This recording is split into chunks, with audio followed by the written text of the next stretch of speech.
لله إن لله لم يزل ولا يزال الحي القيوم عالما خبيرا مدبرا سميعا بصيرا أشهد أن لا إله إلا الله وحده لا شريك له له الملك وله الحمد وأكبره تكبيرا أما بعد میرے محترم بھائیوں اور بزرگوں، اللہ رب العزت کا شکر و احسان، اس کا کرم ہم پر نازل ہوا کہ ہمیں جمعہ کی نماز باجماعت ادا کرنے کی توفیق عطا فرمائے۔ اللہ رب العزت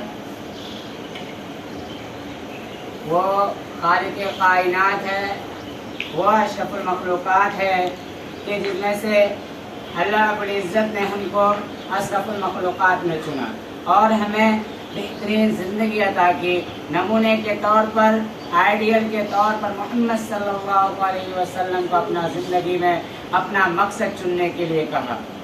میرے دوستو، میں جس موضوع پر آج لفظ کرنے جا رہا ہوں یا کرنے والا ہوں، میرا موضوع ہے محرم الحرام۔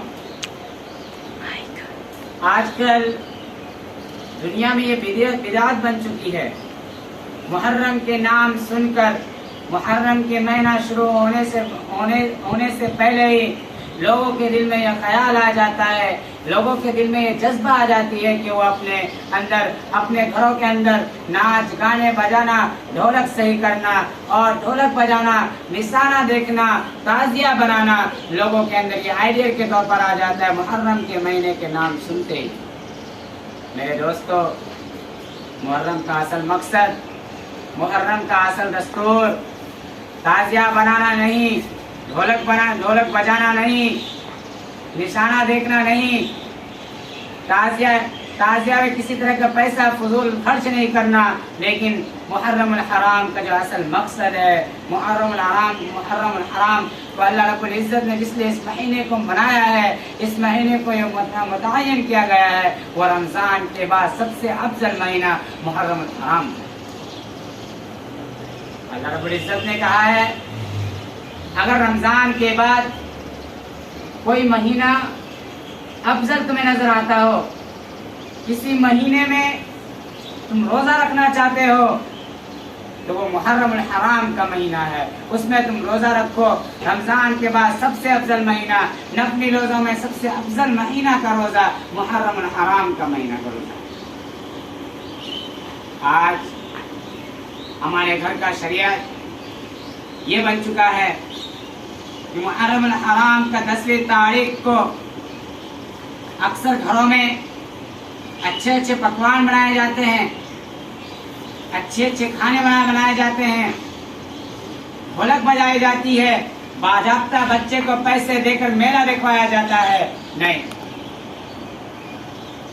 بچے کے ساتھ ڈھولک کا چھری پکڑائی جاتی ہے، بچے کے ساتھ لاٹھی دے دیا جاتا ہے، اپنا تو خود کھیلتا ہے لیکن اسے بچوں کو بھی شامل کرتا ہے۔ یقین مانو میرے دوستو، کل قیامت کا دن وہ دن ہوگا کہ آپ اس چیز کو اپنے نظر سے دیکھیں گے تو آپ کو یقین نہیں ہوگا۔ میرے دوستو، مجھے ایک مثال صرف دے دو، مجھے ایک مثال صرف دے دو کہ آپ کے گھر میں آپ کا باپ انتقال کرتا ہے، آپ کا بھائی انتقال کرتا ہے، آپ کا رشتہ دار و احباب میں سے کوئی انتقال کرتا ہے، آپ اس کے ماتم مناتے ہو، اس کے مایوسی میں چھائے رہتے ہو، اس کے غم میں چھائے رہتے ہو، تو حسن حسین ہمارے سب سے جنتی نوجوانوں کے سردار ہے، اس کے انتقال پر تم کیسے ڈھولک بجا سکتے ہو، کیسے نشانہ دیکھ سکتے ہو، کیسے تعزیہ بنا سکتے ہو، تم کیسے بنا سکتے ہو بتاؤ؟ حسن حسین اتنے بڑے مرتبہ والے انسان جس کو کہا گیا ہے حسن اور حسین جنتی اور نوجوانوں کے سردار ہے جنت میں، کیا مجھے اس کے نام پر محرم کے دن، محرم کے مہینے میں یا حسین کہہ کر ڈھولک بجانا، تعزیہ بنانا اور نہ جانے کس طرح سے کامیں کرنا، کیا ہمارے شریعت میں کہیں سے کوئی بھی حدیث سے ثابت نہیں، کوئی بھی حدیث سے ثابت نہیں۔ آپ مجھے ایک حدیث سے پیش کر کے دکھا. اس حدیث میں محرم الحرام میں ڈھولک بجانے کا ذکر دیا ہوا. ایک حدیث نہیں. محرم الحرام میں کہا گیا ہے کہ آپ سب سے 1 نمبر پر محرم الحرام کا 10ویں 9ویں 10ویں یا 10ویں 11ویں روزہ رکھیں.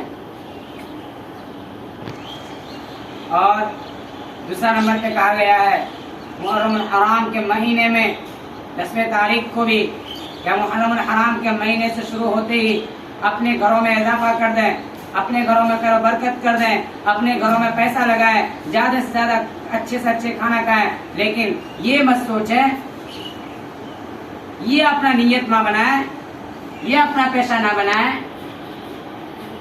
کہ مجھے 10ویں تاریخ کو ہی پلاؤ گوشت کھانا ہے, 10ویں تاریخ کو ہی اچھا پکوان کھانا ہے. میرے دوستو, محمد صلی اللہ علیہ وسلم کو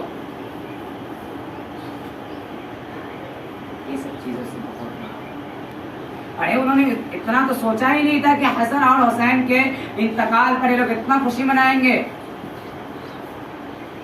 یہ لوگ اتنا خوشی منائیں گے تو سوچا ہی نہیں تھا. میرے دوستو, یہ قیامت کی نشانی میں سے ایک نشانی ہے. قیامت کی نشانی میں سے ایک نشانی ہے کہ محرم الحرام کو اپنا پیشہ بنانا, تاکہ بازاروں میں جا کر میلے کو دیکھنا, لٹیاری کو دیکھنا, کسی کے اس لٹیاری کی وجہ سے کسی کا خون خرابہ کرنا. محمد صلی اللہ علیہ وسلم نے یا اسلامی مہینوں میں اسلامی طریقہ میں کہیں پر بھی نہیں کہا گیا کہ تم اپنا میں مار کرو یا مار کر کسی کا خون بہاؤ, کہیں پر نہیں کہا گیا. تو بتاؤ اس پاکیزہ مقدس مہینے میں کیسے کہہ سکتا ہے کہ تم لٹیاری سے کھیلو اور بے دارو پی کر کھیلو, شراب پی کر کھیلو اور اس کو مارو, اس کا سر پھوڑو, اس کو کاٹ گراؤ؟ کیا کہیں سے ثابت نہیں. آج کل کے مسلمان ایسے ہو گئے, لٹیاری کھیلنے سے پہلے شراب پی لیتے ہیں, دارو پی لیتے ہیں اور ایسا بے ہوش ہو کر کھیلتے ہیں, لگتا ہے کہ اس میں کوئی زمین نام کی کوئی چیز ہی نہیں ہے. کسی کو مارتے ہیں, کسی کو گراتے ہیں, خود کا تو ہوش نہیں ہوتا. میرے دوستو دیکھیے, میں زیادہ کچھ نہیں کہنے والا ہوں, زیادہ کچھ نہیں کہہ سکتا ہوں. آپ محرم الحرام میں صرف 2 کام کیجیے. اللہ رب العزت سے اپنے گناہ کی معافی چاہیے, جتنا سے زیادہ ہو سکے معافی چاہیے. آپ یہی وہ مہینہ ہے رمضان المبارک کے بعد, یہی وہ ایک مہینہ ہے محرم الحرام کا جس میں اللہ رب العزت سے معافی کی طلب کیجیے, جس میں افضل مہینہ ہے, جس میں اللہ رب العزت کے لیے روزہ رکھیے اور اپنے گھروں میں خوب اضافہ کیجیے, خیر و برکت کیجیے. آپ جو پیسہ تاجر میں لگانے والے تھے وہ کسی غریب کو دے دیجیے, اس سے جا کے اس کے گھر کی 2 روٹی چل جائے. دیکھیے اللہ رب العزت کیسے خوش ہوں گے, اس کے حساب کا صدقہ نکل جائے گا. دوستو اپنے اندر ضمیر پیدا کریں. آپ ایک نیک انسان ہو, آپ دوسرے کو سمجھاؤ, دوسرے کو بتاؤ کہ محرم جیسی چیز لٹیاری کھیلنے کا نہیں, اچھے کھانا کھانے کا نہیں, 10ویں تاریخ کو اچھے کھانا بنانے کا نہیں. اس دن اللہ رب العزت کے لیے اپنا زندگی قربان کرنے کا دن ہے. اس دن اللہ رب العزت کے لیے روزہ رکھنے کا دن ہے. اس دن بھوک پیاس کو برداشت کرنے کا دن ہے. میرے دوستو مجھے امید ہے کہ آپ لوگ اس طرح کی باتوں سے اس طرح کی باتیں اپنے قوم, اپنے محلے میں سمجھائیں گے اور انشاءاللہ یہ ڈھول باجے والا سسٹم جو ہے ہم لوگ جتنا سے جلد ہو سکے اس کو کم کریں گے. میں اس اپنے موضوع کو ختم کرنے جا رہا ہوں. وآخر دعوانا الحمدللہ.